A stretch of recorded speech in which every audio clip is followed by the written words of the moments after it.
salamat. Buti na lang may fan dito. Nako, Diyos ko, napakainit naman kasi ate. Pa-slow mo nga dyan, direct. Pwede ba yun sa live? Gusto ko slow mo. Slow mo. Pero ganito pala yung feeling ng parang niluluto, no? Grabe, hindi sapat yung electric fan lang talaga. Alam mo, mabuti pa, buksan na natin yung aircon pa. Naku, nasa iyo pala yung Nasa akin remote. yung remote. This whole time. Naku, Shai, lamig na. Baka naman ang problema, pulubi later. Ay, oo. Baka magulat tayo sa electric bill natin na ang taas-taas na. Kaya ito, para hindi na stress habang nagre-relax, alamin natin kung may mga paraan nga ba para makatipid pa rin tayo gamit ang ating mga electric fan at aircon. Oh yes, pag-usapan natin yan dito sa TikTok! Yan, may kasama tayo this morning na kuryente hacks ang madalas na content at meron na nga siyang mahigit 854,000 likes on TikTok. Woohoo! Ayun Siya siya. po ang registered mechanical engineer at content creator na si Engineer Dax Austin De Asis o mas kilala sa kanyang mga followers na si Engineer Accent. Uy! Asa na siya? Asa na siya? Ayun! Good morning, Engineer Accent! Good morning, Ma'am Shaira, Ma'am Susie. Good morning. Yun, very useful tong content mo ngayon, lalo na sobrang init ha. Naku, for sure, maraming nagtatanong sa'yo ngayon, ano yung mga usual bang natatanggap mong questions, Engineer Accent? Okay, so usually tinatanong sa akin is, gaano ba kamahal ang paggamit ng air conditioning unit? Matipid ba gumamit ng inverter or non-inverter? Or pwede ba gumamit ng panantuloy-tuloy? So yun yung mga madalas na tinatanong sa akin. Bukod dyan, Engineer, marami pang tanong yung mga kapuso natin. Kaya ito na, Engineer Accent, take it away. Question number 1. Ayan.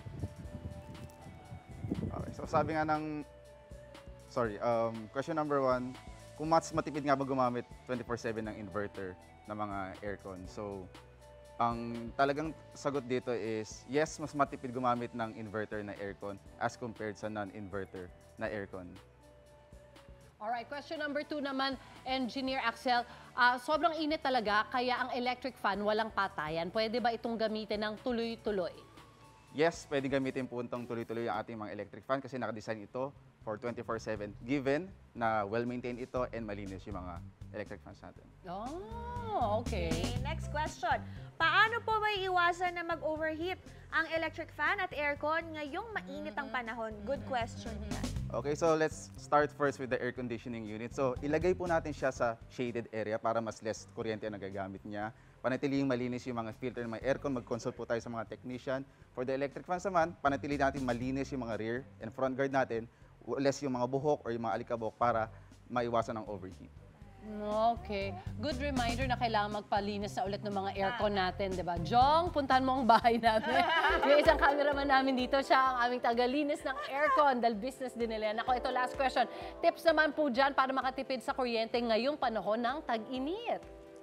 Okay, so for the air conditioning unit, pwede po tayo maglagay ng mga insulation na mga panels or mga boards para doon sa mga puwang, sa mga walls natin or sa mga pintuan para maiwasang pumasok yung mga init. Then sa electric fan naman natin, pag hindi ginagamit, bunutin lang po natin siya.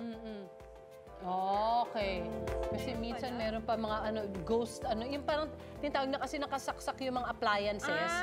Oo, parang kumukonsumo din siya ng kahit kaprasong energy. Naku, maraming salamat po, Engineer Dax Austin De Asis sa kuryente tipid tips mo ngayon sa amin ngayong umaga. Mga kapuso, mas masarap syempre mag-relax kung pati ang ating bulsa ay maluwag na makakahinga. Yan talaga ang gusto natin.